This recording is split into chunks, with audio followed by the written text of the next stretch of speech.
Okay. All right, we're live. Yes, we are. Hi.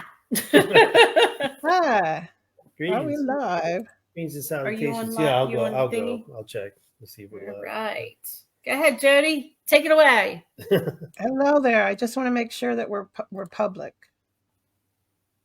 Are we public? I'm checking. Yep. Yay! We're Yay. public. Crossroads. That's always a good thing, right? Yeah. Yeah. Well, you don't want to be Okay. private. We are live. Hello, everyone that's watching. We are Crossroads, and we're coming to you a different night. And I appreciate that you guys were able to do this for me because I wasn't sure what was going on with soccer. So this worked out really well for everybody, except for John and Debbie, but we'll let them go. We missed them. I'm Jody, and we have Sabrina and Anthony. Hello. Hello.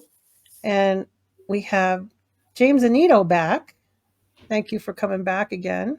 Thanks for having me. And he brought his friend Bob Bailey. Hello. Nice to meet you. You too. We're going to talk about all kinds of good stuff, like eyeballs and things like that. I'm sure we see a lot of eyeballs, Yeah. If anybody's watching, I add them. if you guys want to ask questions, you can go into the chat room and do that. And we will make sure that they get to answer the questions. Yeah. So I wasn't here the last time. I was with Brooke with her birthday. So I missed a lot of conversations that were happening. I don't know if you want to go off topic from with something else or continue on with something that you guys were talking about. But of course, I've never met Father Bob Bailey before. So I'm glad you are on. Thank you for having coming on. I would like to know a little bit more about you. Yes. Of course, I've known you for so long, but I never met you in person. And, Who are you, Mr. Bob? Me? Who are you? Tell us about you, Bob. I'm the Phantom Priest. I've been a priest for about 32 years now. I've had an interest in paranormal phenomenon, whether it be religious or ghost demons, whatever. Since I was a child, I've had experiences. And actually, it was the religious experiences that led me into a desire for the paranormal, with ghosts and all that. It wasn't a big transition. So it wasn't until a little later in my priesthood that I decided to engage in helping with haunted houses. And that's when I decided that this is where I wanted to use my priesthood with that. I come from a traditional Rhode Island family. My mom was Italian. My father was Irish and French Canadian. I came from a household of faith. But it's amazing the journey that I've been on through just whether it be working with people individually or paranormal state or the haunted or whatever. It's been an interesting road, one that I never dreamed that I would have been on when the bishop laid his hands on my head on my ordination day. So, and I wouldn't want to live it one day differently. Well, that's good. As far as they have that stigma in the paranormal where priests going to seek out. They don't want to really help anyone. I just being in that field and doing the work that we did. A lot of coming across clients that couldn't go to their church and they wouldn't help them for any reason. Being in your background, being a priest, what sparked that? What sparked that? That you wanted to help people versus the I'm not saying the average priest, but like some of them just don't want to. It's just like, and it's a no. What? Right. I think the most of the reasons we were never trained. Mm-hmm. Back in the 60s and 70s, we went through a whole thing where like the supernatural was downplayed for just exclusively psychological. And for that reason, we kind of, lost a lot. My seminary, we did have a little bit of discussion, obviously, in our seminary training, we did. But as far as exorcism and all of that and demonic realities like that, we got a little bit of it. But I would dare say most seminaries did not teach that. So I think when you're dealing with priests coming in contact with people, it's because they don't know what to do. Mm-hmm. And it probably spooks them because they don't know what to do. For myself, I had a cousin who was a priest. It was my mother's cousin. And so from a very early age, he taught me about miracles and apparitions and the reality of demons, the devil, and all of that. So I got a good training as a child into that. And so it wasn't a far jump from miracles and apparitions. I've been to Fatima, I've been to Medjugorje, I've been to other miracle places. You went to Medjugorje? Fatima. We went to Fatima. Fatima. I'm going again this summer. And we know about Medjugorje. My mother knew a priest who actually, did some interviews and went to Medjugorje and did some interviews. So yeah, I have that outline actually somewhere around here. Right. I have That's whole cool. interview. Mm-hmm. And I think it's not, when you deal with apparitions and miracles, part of that is dealing with the reality of evil. So it wasn't a big leap of faith to go from all of that to later on. I always felt, because of experiences I had as a young person, that I would be dealing with a confrontation between good and evil. It was something that was embedded in me at a young age. And so when I became a priest, I actually became a priest because I wanted to take people out of the realm of evil. And that was part of it in there, which probably isn't most priests a reason for wanting to be priests, but that was definitely a part of it. So. Mm-hmm. I think that's funny that you mentioned miracles and things like that, because just at a young age with me, I was in Catholic school, and Fatima was watching the movie every Easter. The nuns would put that on, and from then on, and it's funny. My mother too. I mean, being an Italian, atmosphere and superstitions and, miracles and just that intertwining of that everything. It just, that's kind of where that, like that little seed happened. You know what I mean? Being in Catholic school and different things. And, but yeah, that's pretty cool how I'm like listening to this. And I can't believe you've been to Medjugorje too. It's on a bucket list. Yeah, about 5 times there. Fatima, probably at least 10 times, if not more. Wow. We went on a couple of years ago on the speaking of the Miracle of the Sun was just this past Sunday. Yeah, October 13th. It's October 13th, but we did go on the feast day. So we were there on the feast. Yeah. And it was just like Tens of thousands of people. Yes, Hundreds. I mean, that's what people can't fathom that, but it's true. Just like the The sheer, hotel's taking over. the It's sheer, insane. like just watching from they're putting that. Everybody has their candles, and you're watching one candle light and just going through all these people rock and concert. lighting the entire. For sure. It was like it was so beautiful. Oh, I'm getting chills just thinking about I know the first time I bawled like a baby. The procession and Our Lady's statue going by, it was just breathtaking. And it's That's like it. you're almost like you're in this bubble too. And I felt the same way when the Pope came to Philadelphia and he did his mass. It was almost like this bubble just went surrounded. It was like I just felt this zoop, and it just like encased us. And I felt like just like I can't explain it. Like I was like this protection a wall around me. It was incredible, and I felt the same way at Fatima too. Mm. It's incredible. That's cool.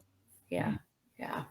If you can ever go to a miracle site like that, go, because if you're open to the paranormal, this is paranormal. I tell people, you don't realize it's Christian paranormal. Yeah. It's about the normal. Well, we were seeing a lot of things. We saw 3 doves, and it was just us that saw it. We were just like, we looked up and we're like, look, 3, the Trinity. You know what I mean? We're just They were like forming. They were forming formations, triangle. I just felt like we were watching these things that are happening in we see sequence. things. We saw things. We saw a cross outlaid. I mean, she has a photo of it. When we went to the site where they experienced the apparitions, the original. Yeah, where the kids children were. in their neighborhood, their countryside. There was a tree that formed. It was a cross. A cross. There was like, an out. It was embedded. It was like formed. It was just. It was insane. Was this Wow. And nobody was seeing it. Nobody was seeing it. People walked by it. It's right there. But I was like, look at that. It totally darted, and there was this cross embedded in shaped in the tree itself. It was grown that way. Going towards where they saw Mary. Yeah, it was pretty cool. Yeah. Yeah, I could go on and on and on forever. Yeah. Sorry, but this is about. No, don't be sorry. It's really interesting because I didn't get to see all that kind of stuff, so I'm really interested in what you're seeing. Yeah, I mean, even like things. I go to shrines a lot. I have a thing for shrines, and I see all your pictures that you post. Yeah, and I like beautiful. Padre Pio's shrine. Padre Pio in Bartow, PA. Is definitely one of those things. Yeah, I've been there. If you haven't been there, you have to go because it just will engulf you. Immense, energy is there. Immense amount of energy. So yeah. Yeah, you post a lot of really beautiful pictures. Oh, thank you. Yes, we do. Well, you have a national shrine in Massachusetts, so we haven't been there. What's the one? What's the one in Massachusetts? There's a few, but La Folette's one of them. It's one of the most famous. In Attleboro, but I mean, there's. Are you talking about Padre Pio? No. I think it's it was a different shrine. one. It's a different. It's a national shrine in Massachusetts, isn't it? Oh, the National Shrine of Our Lady of La Salette. Yeah. Oh, probably. Okay. There's also St. Anne's Shrine in Fall River. Okay. Oh, we passed it. Oh, we didn't see that. Okay. We've been to like Lizzie Borden. I've been to Fall River. My best friend's from that area. He went to what's that high school? Fairhaven High School. He went to Fairhaven High School. Fairhaven. I think it's Fairhaven, right? It's a beautiful. It looks like something. It's a beautiful school, but it's in is it Bedford? Is it New Bedford? Yeah, New Bedford. Yeah, that area. Yeah, he's from there. But it's kind of like now it's a little more area. Yeah, unfortunately, but Yeah. And funny of all things, I've been to Friends Everything in Massachusetts. I was just telling James, I've never been to Lizzie Borden's. Oh, yeah. Oh, I'd love to go there. Yeah. It's right in my own backyard. Really? Yep. Yeah, it's pretty interesting. I've been to her church because they turned her church, it's an old Episcopal church, into the Abbey Grill. It was a great restaurant years ago, but that's Which the high school? Yeah, I'd like to go to her The place. church that turned into a restaurant. Yeah. Oh, we love that. You know what? Yeah, we have a couple in New Hope. We have a church too that turned into a Yeah. restaurant. That's We went really to one in cool. Colorado. There's one in Colorado too. That was a very old church, and that was there's one in paranormal. Matawan, New Jersey. So I just would like to own a church and live in it. yep. So, Father, do you investigate? Yeah. Do you investigate, Father? I have, yes. Yes. And what do you think about investigating in the paranormal? I don't have a problem with it. So long as you know, you got to be careful what you use for investigations. What kind of? Well, tell Yeah. us what you use. Well, basically, you know, we used what they call it, tape recorders, REM. Okay. I just got an obelisk, so that I'm not one that's had much, you know, much use of it in the past. The only thing that we don't do is divination. Like I would not bring a Ouija board into a haunted place, and I would not do a seance to try and conjure. Like I have a big problem with trying to conjure because I think it's dangerous. When we go in to do investigation, we're not conjuring. We're just trying to figure out what's there, already there. And that's a different, that's not, you know, it's, you don't leave yourself as open for problems. I mean, what there could be evil, but you're not trying to bring something from another realm into the equation. Right. Do you bless the location before you go in? Oh yeah. Well, what not before, but we pray. You know, always. You know, do prayers before, like days before I go in. I also have a ministry called the Holy Sword Apostolate, which is primarily for healing. I did healing liturgies, healing masses, and all of that. But I also have 7 people who are prayer warriors. So whenever James and I go anywhere to speak or whatever, I have them pray for us while we're going in. We pray before that. And also, if we think what's happening is something malevolent, I would even take some water, you know, spring water, and I would bless it to make it holy water and drink that before I go in. Oh, it's a good idea. It's a good idea. Or you could drink it after, and then you know you might. Oh, that too, yeah. You might puke your guts up after. Oh well, make sure you get pictures. Yeah. That has happened. You know, we're like, okay, something is off here. Let's just, just drink some. You know, It's always good to cleanse yourself afterwards too, Yes. before and after. You know, it doesn't hurt to take the extra precaution. No.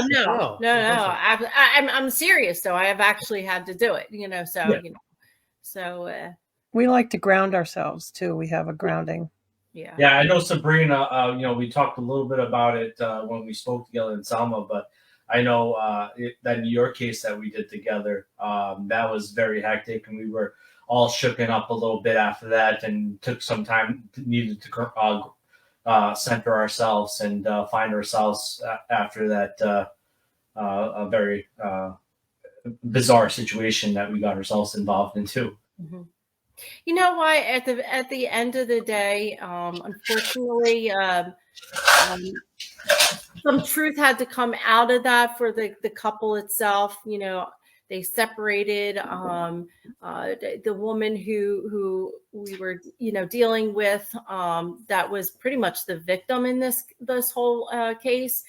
She wound up, getting remarried, and she was living a really good life, and contacted us both a couple of times, thanking us and appreciating us. So, we consider that a good win. Yeah, it was a hard battle, but as long as after years, a couple of years later, she's fully feels good and everything, and living a full life. Periodically, and I'll snoop around with the other guy, and he's just still the same old person, but and he's living whatever his life is. But as long as she's broken free from those chains, and she's living vibrantly now. So good for her. Yeah, for sure. That's what it's all about. Definitely a rewarding one, even though it's a tough one. It ended up rewarding. Of course, not all of them are. You don't end up rewarded from some cases. Some cases will just unfortunately don't, they don't want to help, get the help. So It tapers off. Yeah, for sure. Yeah. yeah, unfortunately. So Or they want magic. They want yeah, you the to magic go pill. in and you yeah. do everything with them doing very little, if any, engaging. Like they Yeah. have no responsibility. You get in there, you take care, so we can get Yeah. back to our normal lives. What doesn't work.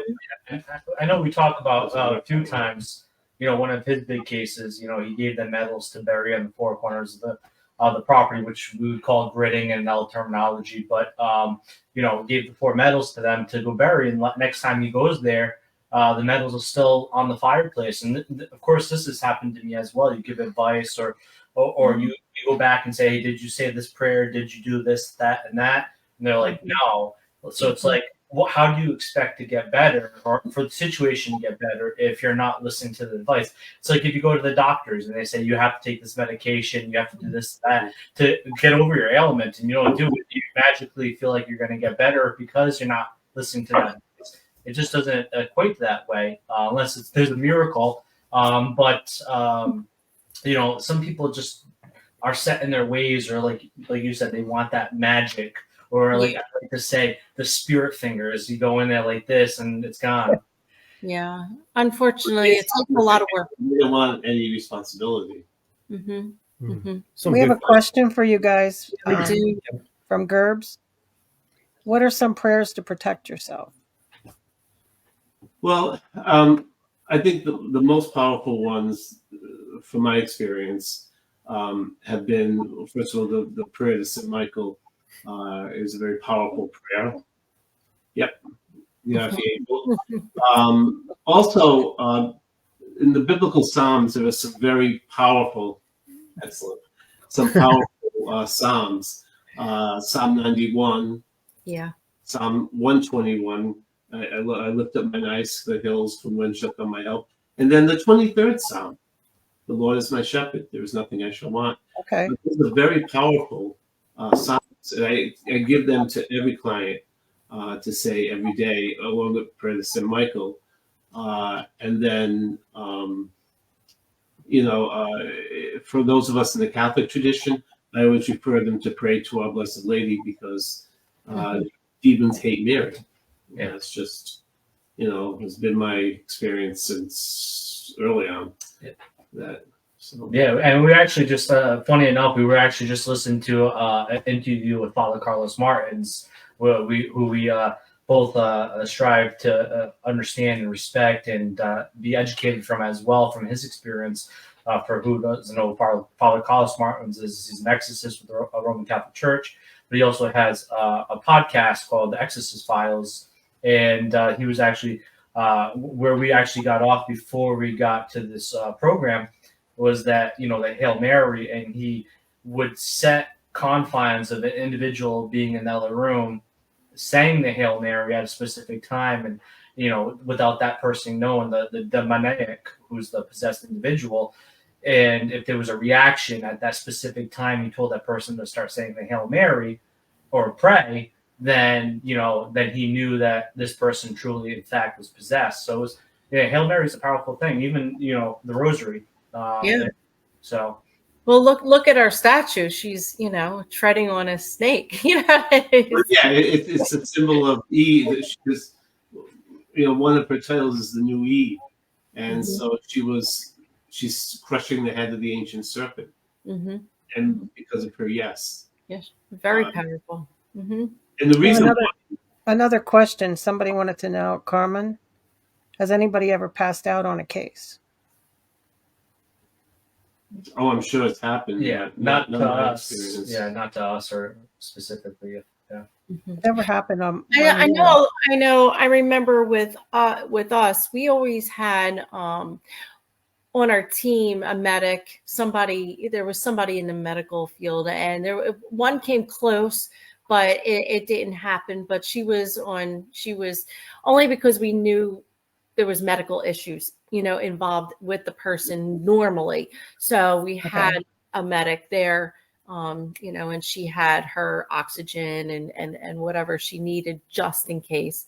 But now if we're spinning that in the angle where if it's not meant towards us or the investigators, if it's a person, yeah, there's been times where, you know, we just had a deliverance we did not too long ago where the person, lost consciousness for a couple seconds and then came back. So they, you know, if a deliverance works or, you know, exorcism works in theory, because we have never done an exorcism. He's not an exorcism, nor am I. But, you know, from people like Paula Carlos Martins and people that we've talked to, you know, that the person would likely lose consciousness for a moment of time until they regain themselves. And so we have seen deliverances over people in that equation. But as far as us as individuals, not many though. No, not many, but Not many, if any. Yeah.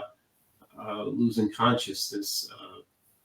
That'd be more in the realms of exorcism, which is not our experiences. Yeah. So, that definitely would happen, of course. in exorcism cases.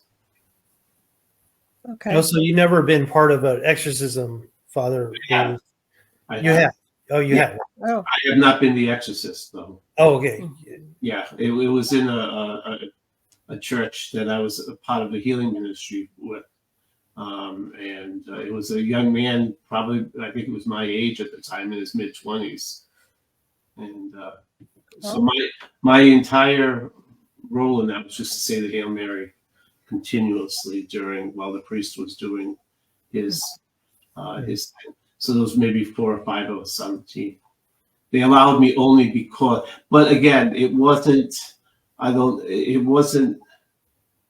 full possession or an acute possession like you would see, you know, in other accounts. He was possessed, but not to the point where it took years and all of that. It wasn't a demon as far as a fallen angel. It was an evil spirit. Mm-hmm. So when he was asked, "Who are you?" he replied, "The effing spirit of anger." Mm-hmm. So it was a spirit of anger. Just like there are lesser spirits, spirit of anger, spirit of lust, spirit of envy, spirit of, you know, there's all different lesser spirits. Mm-hmm. And you hear more about that in charismatic circles. Mm-hmm. Yeah, so it just took a couple of sessions with that one, but it wasn't, you know, as acute. I don't think they would have let me. I was in my 20s, so I don't think they would have allowed me to be on the team if it was something to that point. Mm-hmm. how can you tell if somebody's actually possessed? Well, I always Here we wanted to know. go. Here we go. I've always wanted to know. In. Well, I want to know. No. This is great. Great conversation. the beautiful thing is the church's ritual book spells it right out. It's called Rituale Romanum, the Roman ritual, and it says, you know, that they look for superhuman strength, knowledge of a language that they had no way of knowing, and of occult or things that they should not know about, that we would have no way of knowing about in somebody's life. Those are 3 major things. There's others, but those are the 3 main things spelled out in the rite that they look for. Now, I was called in Massachusetts into a case with my deliverance ministry, and long story short, when we got there, I worked several hours on this young lady to no avail, and it was getting worse. She had the superhuman strength, she had the language, and then I realized that, oh my gosh, this is above my pay grade. You know? So, you know, after that, I was exhausted. That's good. I called the bishop, who I happen to know, the Bishop of Worcester, and I told him, I said, I think there's a case of a possessed. And so he handed the case over to an exorcist. Is that the same case that the urine? Yeah. That's a very interesting fact, actually. You Yeah. want to retell that? You want me to tell it for you? That's a fascinating feat. Yeah. Okay. Well, yeah. When we were going down, it was 3 of us: our case manager, her husband, who was my assistant, and myself. And we were going down towards this person. I don't even know how we were contacted, but on the way down, my friend's wife always drank iced tea. And she goes, "Oh my God, this smells like urine." And we're going, "What?" So I was like, "Come on." So the husband's like, "Yeah, right." So he smells it, says, "Oh my God, it does." Now I'm in the back seat and I'm going, "Come on." I smelled it. It's like, "Oh crap." At that moment, I knew enough to say, "What are we in store for?" When we got in there, the young lady was on her bed in a pool of urine. And right then I knew that it was something serious. I didn't know at that point that it was possession, but I knew that we were coming into something formidable. And that, you don't get, sometimes you might get, responses and experiences, but that was like an amazing experience of the demonic, Wow. So. Crazy. Yeah, there's a lot. Boy, we could be here for hours on our conversation. Yeah. The types of cases and the things that, Yeah, and we go back and forth on both of our experiences and stuff like that too. It's just, it's just. And it's kind of funny where you get kind of a warning sign beforehand. It never fails. It's not always obviously the same thing, but there's something that just comes about that that something is coming, or if you're on your way to that case, you're like, it's something that happens on the way, and you're like, troubles, accidents happening in front of you. Like animals is the animals acting weird, like they'll just like jump in the front of your car and like do something weird, and then you're like, oh, that's not supposed to happen. It's not like The Exorcist, like the movie. No. I mean, your head's not going to spin around and crap. Like our knowledge, we do not know if there's cases out there that are like that. They're not supposed to divide. They're not supposed to openly talk about for HIPAA reasons, for other reasons too. Yeah. Right. The church likes to control. I mean, we have to get permission from the bishop to do exorcisms. Oh yeah, and the reason being is because it's dangerous. Yeah, very dangerous for the priest. It's dangerous for the victim. Yep. Right. Well, Jackie has a question. She said, "How do you distinguish between a possession and mental illness?" Yes, that's a good question, because that is a very good question. Yeah, Dr. Carl Jung. So in the International Classification of Diseases, it actually says trance. It mentions trance and possession in it, so it gives us a little bit of a disclaimer to do what we do, because they're recognizing, Carl Jung recognized that the personality, when it feels to possess, that there's that it's outside his personality. There's almost like an autonomous entity there that it feels like as if you're not yourself. So you're separate. It's almost like a separation from personality. So they explored this idea of a possibility that you don't feel yourself, that something has taken over you. And I just said that the International Classification of Diseases, I used to be a medical coder. I did 2 years medical coder. I was not certified, but it mentions about trance and possession. So that kind of opens the door to the possibility that there's something there that where the point where a person loses control of their freedom, their will, by some sort of something that their personality is like completely torn apart. They don't have their own thoughts anymore, right? But Father Bailey just said we take it further, because if the science community recognizes that, how do you explain somebody that speaks Latin language that they never learned, maybe potential levitation, inhuman strength, like let's say the person's 90 pounds and they control, I've had that happen, and they can pick you up or grab me by the collar, lift me up, and I'm 200 pounds. What do you mean, Sabrina? You had what happened? How do you explain that? Oh my God. There was a case, and we had a gentleman who he was huge. I mean, was like 6 almost over Dan. You've seen Dan, how big he Yeah, is. Dan's a big guy. Yeah. Marty, our friend Marty, me, and another person was holding. She was this tiny little petite woman. She was like almost about 90 pounds, and she was flinging us around. I mean, all four of us. We just Oh my gosh. keep her down. It was very hard to keep her down. And yeah, she just that was a crazy case. Did you help her? Anthony, I'm helping her, but that she wind up not wanting to help in the very end. She wanted to keep what was with her. Okay. Go ahead, James. But go ahead, James. I'm sorry. No. It's good to hear stories like that, because it is true.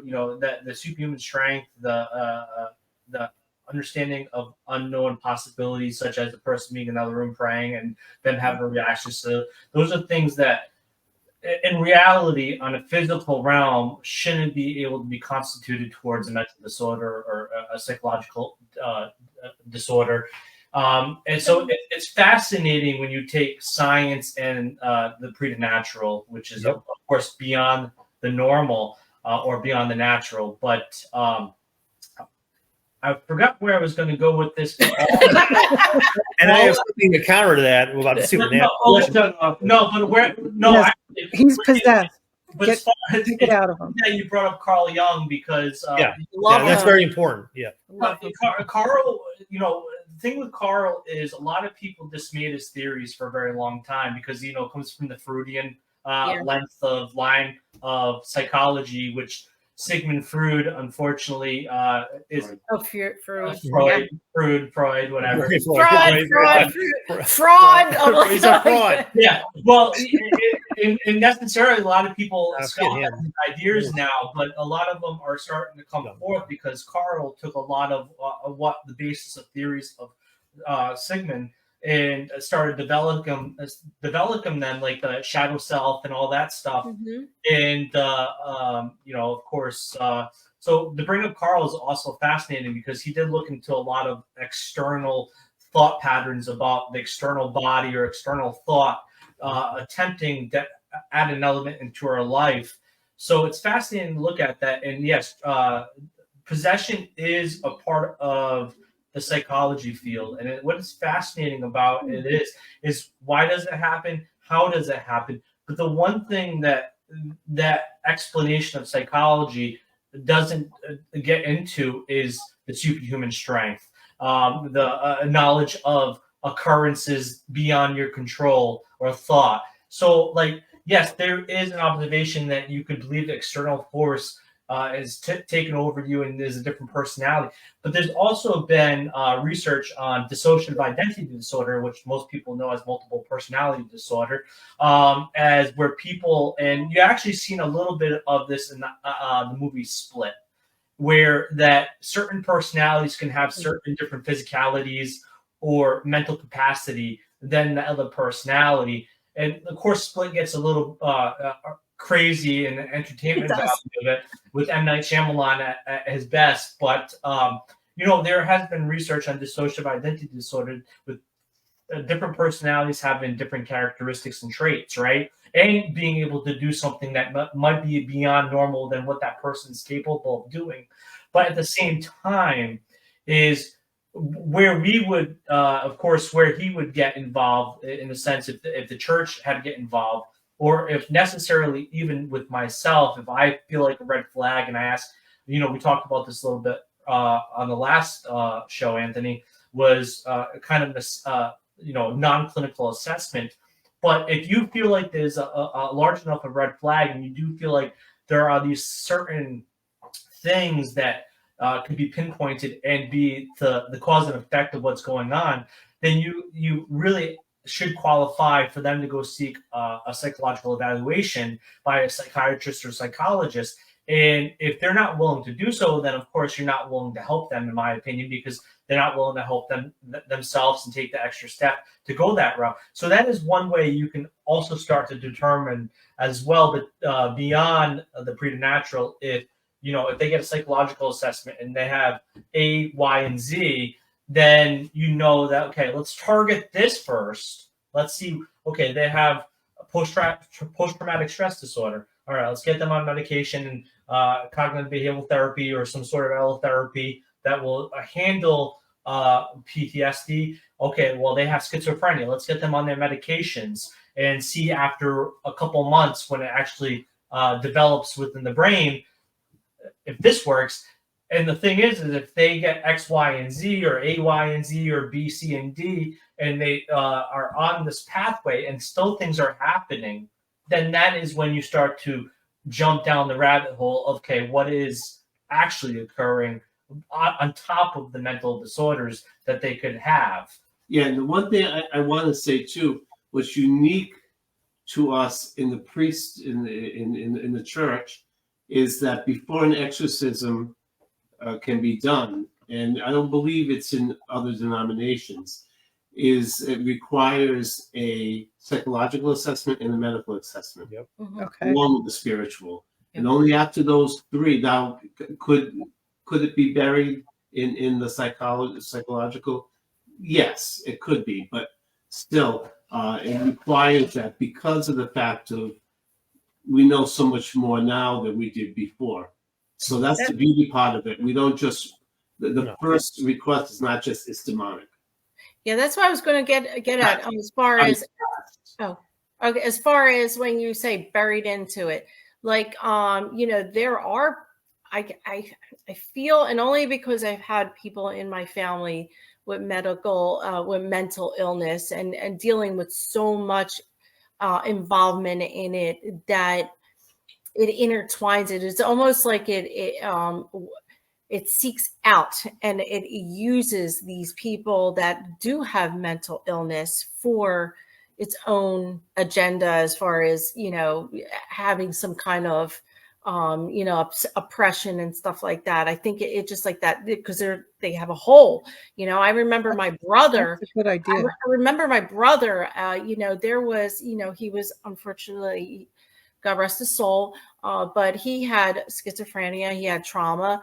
But I do remember there was a moment in time where he would sit there and he'd talk about the dark entities that would come to him. And I've always known when he was like, it struck me differently. My feelings were different when he was talking to me about the entities versus when there was that separation of mental illness.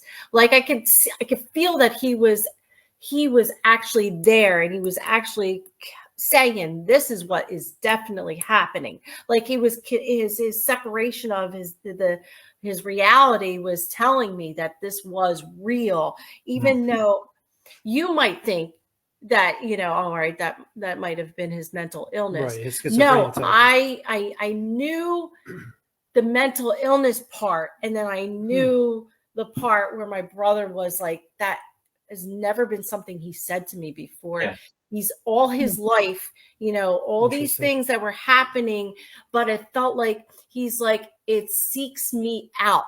It's like seeking me. It's taking me, wants to take me. Yeah. And it feels like, you know what I mean? I feel like there's a connection between the other world and the psychological part feeding on that negative and wanting to take control. So it's very hard to determine when I had cases, and there was situations where they were like, all right, I am going to therapy. I am on this medication. I was always on this medication. This didn't happen to me before, and now it's happening now. And it's like they're desperate because they want somebody to hear them. I know I have mental illness issues, but this is something different, and I'm not you know what I mean? Like, how do you separate that, and how do you help them if they both come into intertwine with each other? Well, yeah, and then that's discussed too. There's the discussion. There's a discussion that you can be possessed and also have mental illness. Yes, of course. Yes, I think in my research and in studying that whole nation of exorcism, exorcists, credible ones, will tell you that I'm sure that there is a lot of victims in insane asylums Yeah. other psychological things that also Yeah. have spiritual problems, and they will never be ministered to because the devil is not stupid. Oh, absolutely. He's going to bury himself in something, in innocent people like that, so that nothing will ever happen. Yeah. And that's again, it's Are most possessions of the evil sort? Or they? What's that? No. So Well- that's an interesting topic. Sorry, I want to jump in. No, Yeah. that's the thing. I wanted to talk about this, James. We didn't get into it. Possession. See that there's possession of positive. When Yeah. you fill yourself with the Holy Spirit. Are they all negative? Are they No, all it's evil? not. No, that's what's That's why what I wanted to know. it's hard now because you can't say possession without people thinking of the negative Right. aspect of it. But Everyone thinks that they're the devil and they're evil. And filling they're, with the Holy Spirit and feeling like there's a lot of positivity with. And they them. call it ecstasy, like, Yeah. things like that, where they're in, mhm. I just read about it. I just read it today about it. I'm like, that's the thing. But unfortunately, we can't use the word possession without thinking of negative connotations with it. Yeah. and what do you think? In the spiritual realm, the Holy Spirit will never possess somebody. No. Mhm. It would never be. Not like that, but Not like that, I know what you're. Yeah. It would engulf you. Yeah. But I wanted to make one note before we get away from that other topic. I was trying to, but through, we're talking about research, something that we both heavily do and have experiences. I always like to say through a lot of my cases, demonic, evil, or even negative or misunderstood, is that every single one of those individuals had a level of trauma. So it doesn't. That's an entryway for these things to become infested within their life. And then on top of it, too, you kind of hinted upon it as well. But you got to remember, the demonic or the devil is very deceptive. So, not all the time that you walk in a house, a home, there's going to be things flying. The best thing that the devil could do is to believe it's not there and make it seem like it's a mental illness or it's them being imaginative and gullible. And you have to understand that's where you have to discern and diagnose through a lot of diagnostics and investigating about what is actually truly going on, if anything at all.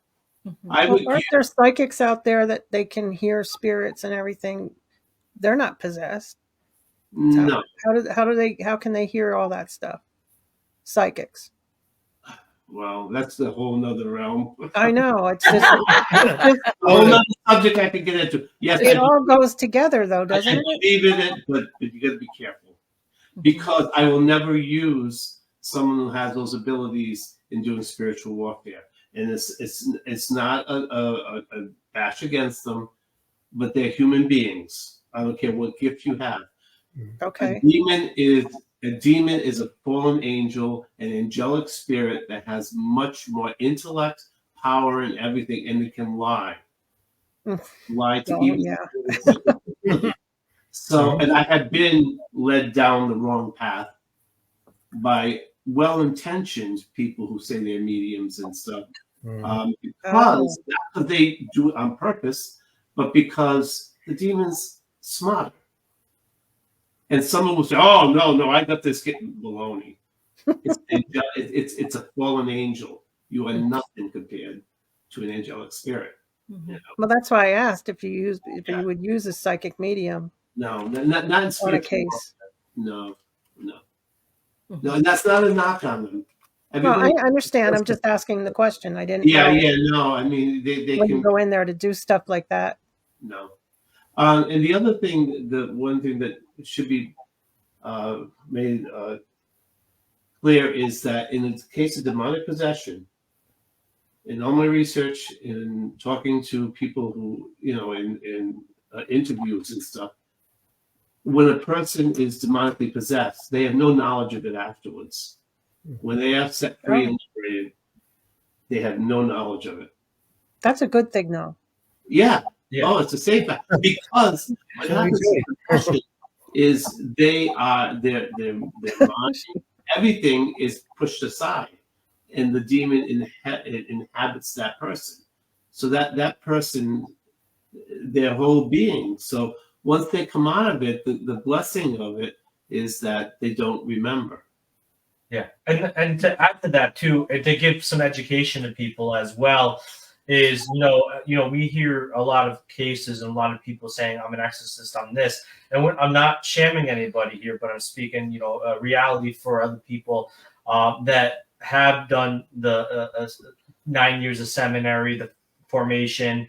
And so a lot of exorcists within in that kind of connective tissue will say on average, it takes up to 75 exorcisms to release somebody from being possessed. Wow. And on average, 75 exorcisms. Not one, not two. There could be, of course, certain specific cases where that might be applicable.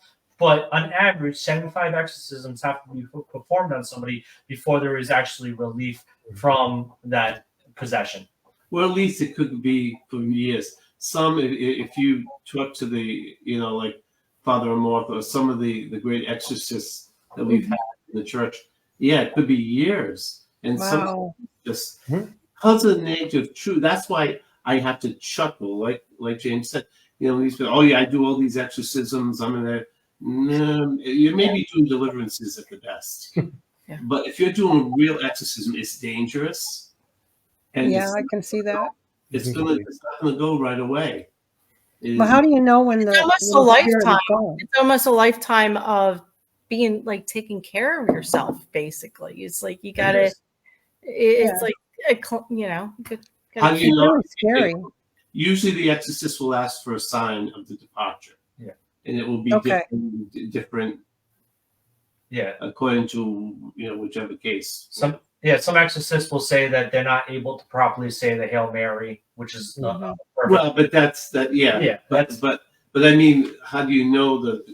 There could be some physical phenomenon. Yeah, like vomiting or or just window, something. Or like a noise.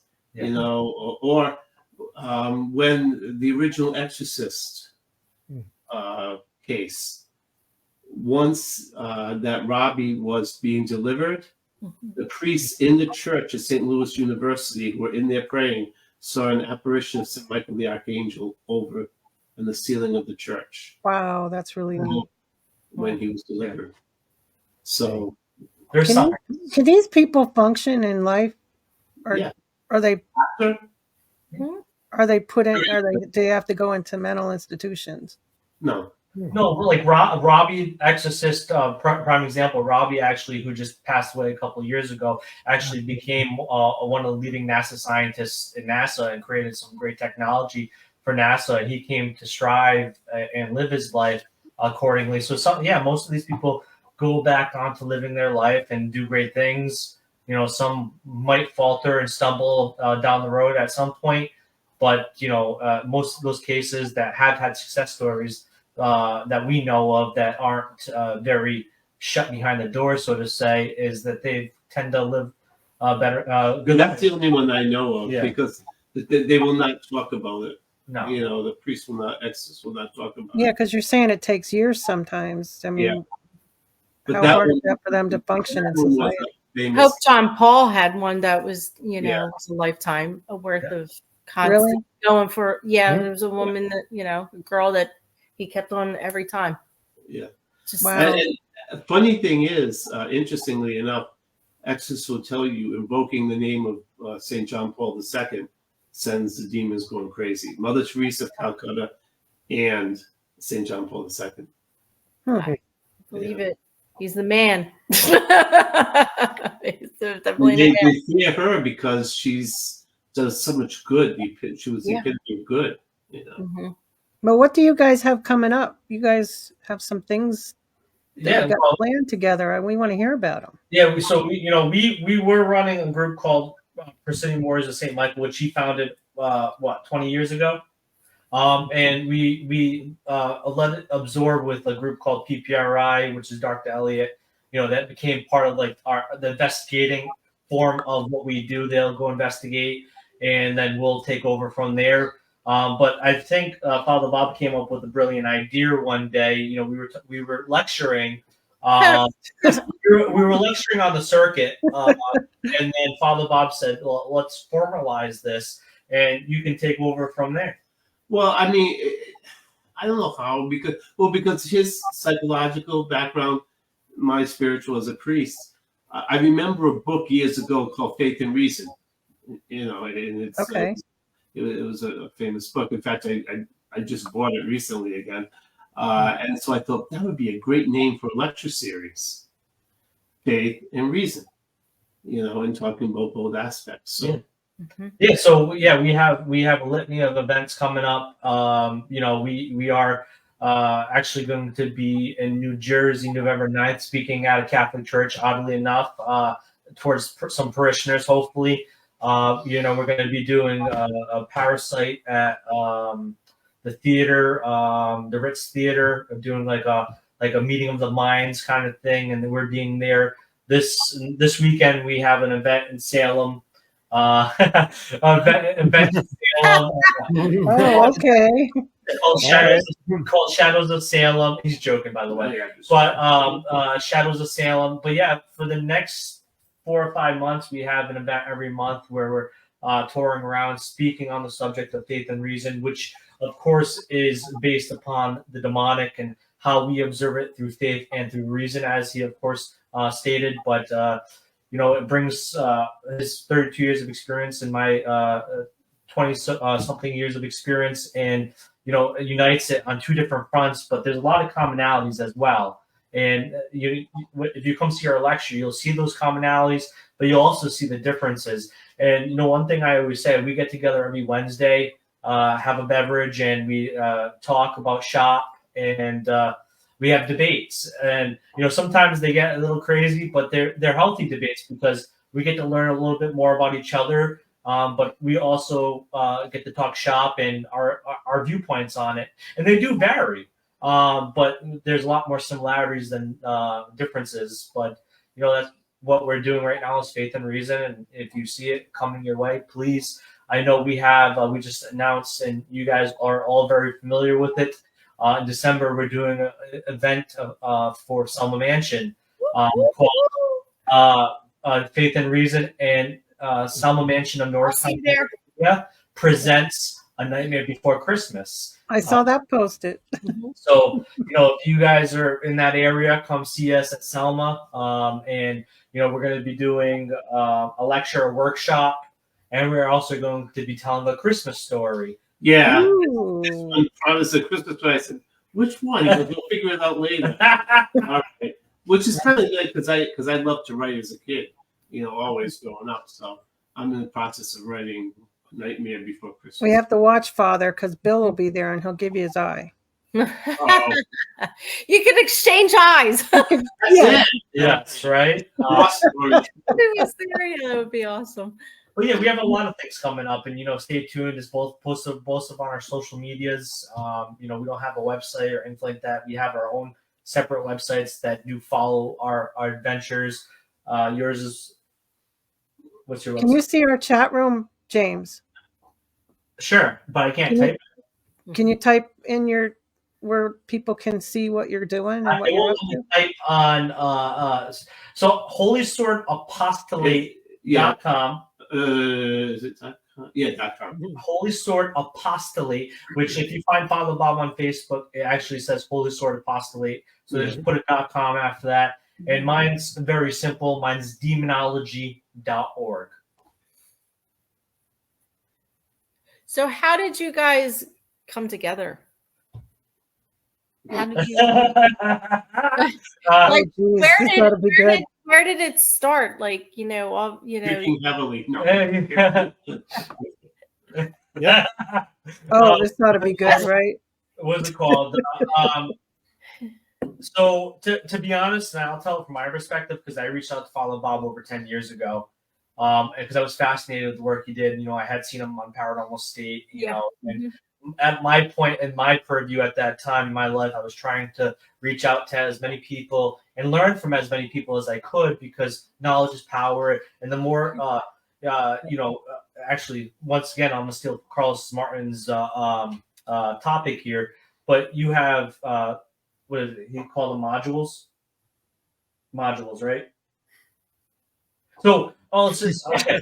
So you have one, so let's say, Yeah, but you said. yeah. So Yeah, module. you have these specific modules, right? So you have your module, their module, and let's say I have 5 other people's modules, and you bring them together, and they overlap each other, and you build your own viewpoints off of what you learned from everybody, including yourself. So I had reached out to Father Bob because I knew he was local in Lincoln, Rhode Island at that time, or Pawtucket, Rhode Island. And so I said, hey, I would love to meet you. It's, can we go grab a drink, coffee, or food? And Biggest mistake when I said yes. and so he said yes. So he said yes, and we never worked together. Oh, you're so mean, Bob. We had gotten together quite a few times to talk shop and get to know each other as people, and I got to pick his mind. He got to laugh at me as a young adolescent or young adult. But eventually, we actually did work together in a case in Cumberland, Rhode Island, which was true demonic infestation. I brought him on that because I saw the telltale signs. They had the investigation team that we actually both had worked with separately, and at the same time on that case had some pretty great data of something being there, and they had their experiences, and then I had my experience. And when I brought Father Bob in, we were sitting at the table interviewing the client, and I was wearing a set of rosaries at that time, as I did in my youth, and it had just severed and dropped into my lap, and everybody looked and had noticed it as well. And after that case, we actually lost touch for 10 years. And I went through some dark stuff in my life. And I went back on Facebook, and somebody had tagged Father Bob Bailey. And I said, oh, man, that's somebody I haven't talked to in a very long time. I reached out to him, and we got dinner. And then it's when we started working together again. And it was like it was meant to be, because he was in a spot that he was in a spot in his life, and I was a spot in my life, and it just became a perfect union that we should be working together. And is that correct? Yeah, and because of the fact I had to retire because I got neuropathy, I can't drive anymore. I can walk, fairly well, but so I had to take early retirement, and so it just more time to do this work. So I had left it for a while because it takes a toll on you. Oh yeah. And and the devil will beat you down until you get to a place where you got to walk away for a while. And I did walk away for a while, but it's been a number of years, and then he contacted me, and things just clicked. I think it's the same way with, like, James. You've had things happen in your life, and I watched you because I've known you for a long time. Yeah, me too. And doing what you needed to do. And I think, and like I said, I've been down that road, and Father Bob, you have been through that road. And it's funny how you back off.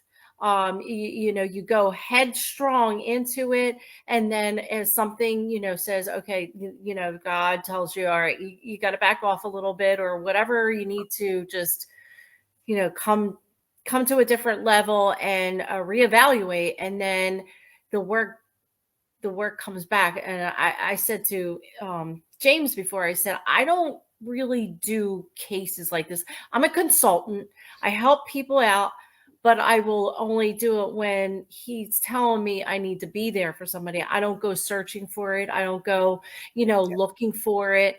If I'm here and somebody's saying, contacts me and say, I need your help with something, then I know, God wants me to help this person, but I'm not going searching for it. And I think that's at the level we are at right now.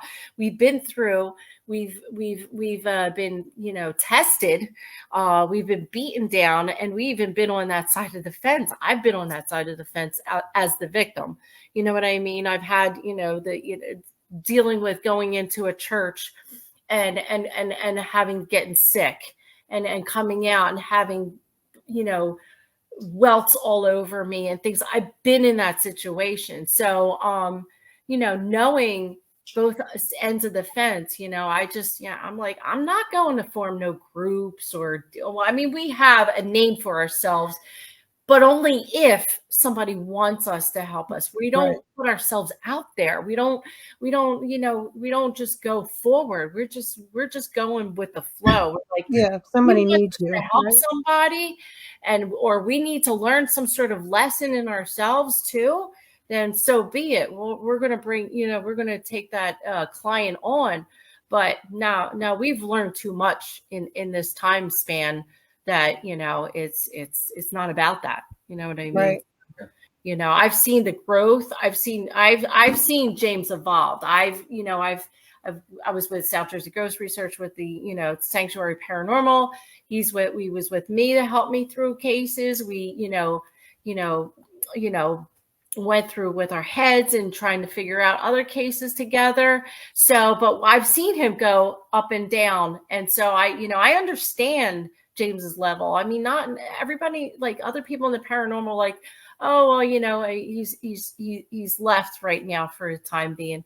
But like, I can understand, James, where you were, because I'm mentally, I know what was going on.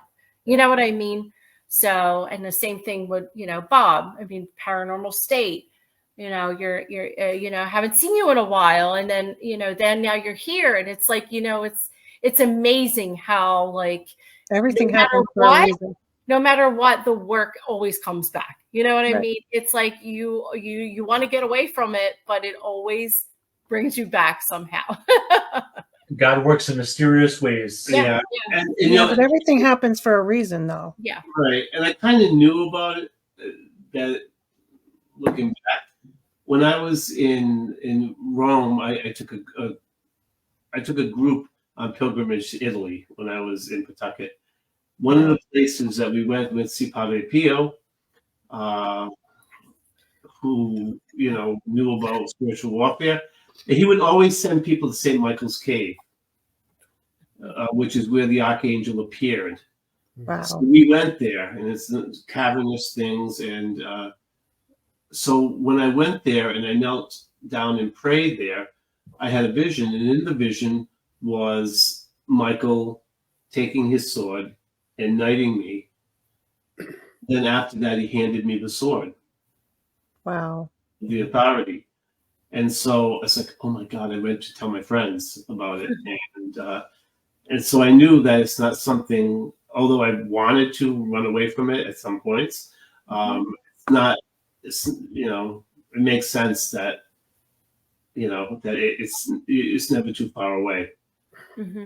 That's what We you meant. do have a real quick question here from Yeah, Gerb we have again. some questions. So What are your opinions on a spirit showing themselves? Do they choose to do that, and to who?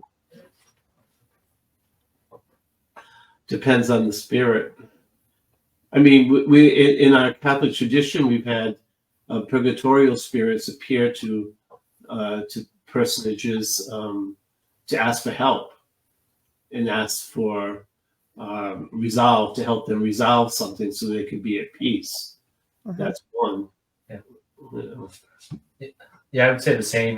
Like sometimes, like I said, demonics lay dormant, but at the end of the day, sometimes they show themselves as well, and so it really depends. Sometimes it's a scare tactic towards the individual, or showing his presence to instill fear. So yeah, the spirit does show themselves. Sometimes in spiritual warfare, it's demanded.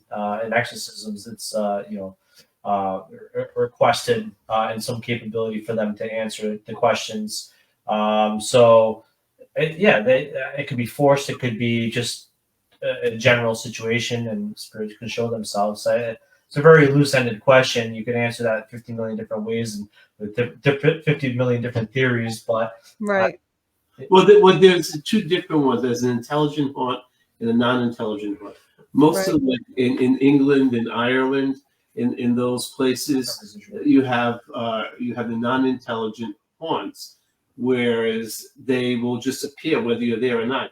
You're not. It's not important. Yeah. It's like it goes like a recorder, like a film, and there, and people will see it. That's one type. I mean, that's really isn't looking for help. It's just imprinted I don't understand it, but Right. but then and then the others that are an intelligent haunt, again, it's usually for help, or if it's something that's on a property that doesn't want you there. Yeah, and Right. on the residual level too, there's talking about theories. It's called stone tape theory. Is one of the theories for that with residual hauntings, stone tape theory, which is fascinating. But yeah, let's go answer Father Bob. Of course. Well, her friend is having problems, and she wants me to come and help. Okay. So I'm going to be I'm going to go in and see if there's anything really What she has there. seen? Has she seen spirits? I think things are happening in her friend's house that's Oh, okay. scaring her. Yeah. And she's not sure if it's actually a spirit or not. So Mhm. she asked for my help. Mhm. What is the spirit appearing as? Is it full body apparition? Is there characteristics? Is it a shadow figure? I think a lot of that. I think she's hearing things, she's seeing things. What is she hearing though? Like, is it like negative or is it? What is it, Gerbs? Like, is It's it telling you? her. Is it She's telling you to do smiling something? at me. She Because I says, always say if it's telling you to do something that's beyond what's Well, morally ethical, she's that- afraid to go in her friend's house now. She said it smiled at her. It doesn't sound like anything bad. Yeah, well, that's what I told her when she was telling me different Well, you things. know what? I would say my opinion is maybe it needs to be crossed over to pray for that soul. That's a good. That's maybe why it's smiling or making it. There's a whole place in Rome called the Purgatory Museum, which has been Really? like artifacts from souls that made themselves known, like Mhm. hands burned into. I didn't know they had that Mhm. there. I was. Yeah, well, it's not as grandiose. It's been a long time I've been to Rome, so like the Vatican. It's in this church that Gina, ends up only being a hallway in the church. That's wild. But they are like burnt hand marks. well, my other friend Jackie, she's on here. She is having experiences where she has this doll. It doesn't have batteries or anything, but it plays music. And it's been playing music randomly without being energized. shut off to play the music.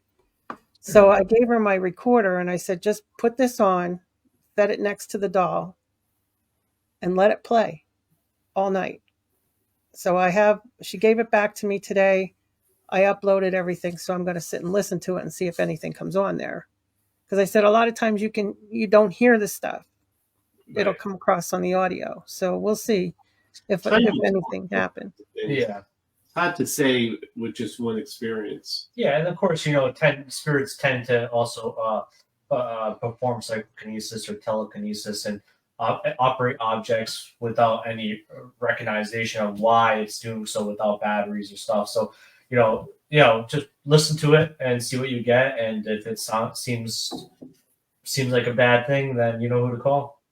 Yeah, I just said it could be anything, and sometimes it takes time for them to be able to get the energy to say It could anything. be a natural explanation too. Yeah. We'll figure it out because I gave her the recorder. I cleared it off and I let her just play it all night while she was in bed. Yeah. She said she couldn't put it next to her husband because he snores. I was going to say somebody's, or maybe even talking in their sleep. Right. Oh, that'll be something, wouldn't it? I don't know if I want to hear what they're saying. Well, probably not. Well, she said it's always at night. So that's something too. So we'll see. Maybe I'll catch something. Maybe I won't. Well, that's exciting. I can't wait till you guys go to Selma because I'm definitely going to be there because I've never met Father Bob in person. Of course, James. We'll catch up. Yeah, It's all right. It's all right. I'm second fiddle now. It's all right. Yeah, we know, James. Don't take him to that motel that you. Oh, I am. I plan to take him to that motel. I do. Oh, Are you serious? Yeah. Hey, it's where Bill Cosby's victims were. Oh, jeez. Oh I'm my bringing water. God. Oh, the things We're we hear, at that right? point in the show. And that means it's time to stop. It's time to eat the pudding. Yes, but we really appreciate you two coming on here, and we can't wait to see you at the Selma. Anybody wants to go see them, they'll be there. What's And what the date? church are you going to be in Pennsylvania or Philadelphia? Wait, What is no. that? You said you were going to be at a church in Yeah, New Jersey. Not in New Jersey. Oh, Jersey, New New Jersey. Jersey. I'm sorry. I In had Jersey. Jersey. Jersey. What church in Jersey. Jersey? The Lady of Our Constellation. Our Lady of Consolation in, I don't know if it's in Wayne, New Jersey or not. Yeah, I think it is. Oh, okay. That's what we're dealing But you with. guys are on Facebook, so you have a page that people can go Yeah. to. Yeah. I myself, I have 2 Facebook pages. I have one that I don't put anything paranormal on. Mm, Ooh. You know, not all my. that's And fine. then there's Father Bob with the Holy Sword Apostolate, and that does have all that stuff. I don't even, you know, my other one, my regular Facebook, I don't even advertise for paranormal stuff. Yeah. Yeah. Well, I made you my friend. You were on the Father Bob one. That's Yeah. the one I got. That is the one. Yeah, but as far as Faith and Reason having a Facebook page, not yet. That's something we probably should do. Yeah, then you could write But down what baby, you but baby steps, you know, for us. Because we're already paying enough on our other website. And James, you have a Facebook page, right? I do. James Danito, ANNIT. There you go. So if anybody wants to see what they're doing, you'll be posting stuff on your Facebook pages, right? Correct. Yes, and December 14th at Selma. Buy your tickets today. Are When you is that? dressing up December as what? Santa Claus? What is it? Are you dressing up as Santa Claus? We both are. Yeah. Well, Oh, God. Yeah, that's going to You're confuse dressing the up. children. That's going to Well, confuse the children too, Santa Don't Claus. be taking your eye out, because that's what Bill did. He was in his Santa that suit. was with a his nightmare eye out. before Christmas. I should put that in it. Oh God! I haven't. What's I the haven't finished writing What's the it yet. date for December? December what? 14. Yeah, 14th at the Selma in Norristown. I'm really excited about that because Norristown, PA. I definitely put that on my calendar, so I'll Yes. definitely see you. But this was a great Fun. night. I really appreciate you two coming on. James, thanks for coming back. Thank you. We'll have you again, I'm sure. Yeah, part 3. Yeah, Sabrina and Anthony, have a safe trip. Thank you. Thank Make you. sure you fill us in on all the good stuff you're doing. Yeah, just you'll see If tons you of have us pictures. on Facebook, you'll see tons of You'll pictures. see tons of pictures. Oh, I know. Churches and No. Are we friends with You're you? Food. going to New food, Orleans. cemeteries, You're going down south, all down where it's all haunted. But thank you everybody for watching. We'll be back probably in like 2 weeks. And we'll see who we have next, right? Yeah. Yeah. Happy Halloween to everybody. Yeah, happy weenie. Since we won't see you. Well, we were going to have the show on Halloween. What are the kids going to be for Halloween? Dawson's going to be Gizmo, and Caleb's going to be a Fall Guy, which is a video game. Ooh, that's so playable cool. character. Yeah. Here we go. Yeah, we were going to do the show on Halloween, but everybody couldn't make it, right? Yeah, it's Halloween. So, No, yeah. I wanted to dress up, you know? Eat. I'm What? I said I wanted to dress up, but, you know. What's Father Bob going to be? Are you going to be a priest? That would be unique. No, I'm going to be one of my favorite preternatural characters. From he has bad teeth. He has bad teeth. Yeah, Oh, Dracula. Dracula. Yeah. Wow, that went. I just. Woo, I, right over my yeah, head. yeah. You right mean over. sharp teeth. He has pointy teeth. That, yeah. I don't have to dress up. I'm just going to be a bee, you know. I'll be Dracula this weekend, yeah. and I'll have I'm B1, my teeth on. so I don't have to dress up. Yeah, really good. Yeah, I had my teeth made. I'm like a lichen. I'm a werewolf or something with spikes or something with a mask. Yeah. You don't even know what you are? I don't know. I'm not. So she's a vampire. I'm a lichen. Hey, Oh, that goes together then. I have some sort of. Yeah, really. There's a vampire subculture out there. People really like. Oh yeah, there is. Yeah. There is. It's pretty Yeah. hardcore out there. That's why I couldn't help. I And had to rice, be. I hello. had to be a Interview vampire. a And rice. vampire Oh, there you go. Yeah, it's like Hello. a given. Cindy, it'll be on a Thursday in 2 weeks. Well, Thursday in 2 weeks is Halloween, right? Yes. Yeah. So we'll probably have to pick a different day. We have a That's- different. And then busy we have Iron Maiden. We have our main on November next 1st. day. Yeah. Yes. So There you go. On All Saints Day. we're terrible. We're gonna go see We're gonna Rita's. go to I know. church. We're gonna go see We're gonna go to Rita's. church on November 1st, Yeah. and then that night we're Yeah. gonna go to Iron Maiden. Wow. Well, at least you made up for it. Run from You the two are hills. bad you know what I'm influence. saying? Aren't they a bad influence? I think they need Father Bob to help them. I think they're It's not possessed. holy water. Oh, jeez. Stop it. We'll I have love to you get guys. together with us. We're gonna say goodnight, but All thank right. you everybody. I love you. Good night. Thank you so Peace, much, bye. guys. Thank Adios. you. We Have a safe appreciate trip. you. Night. Thank you.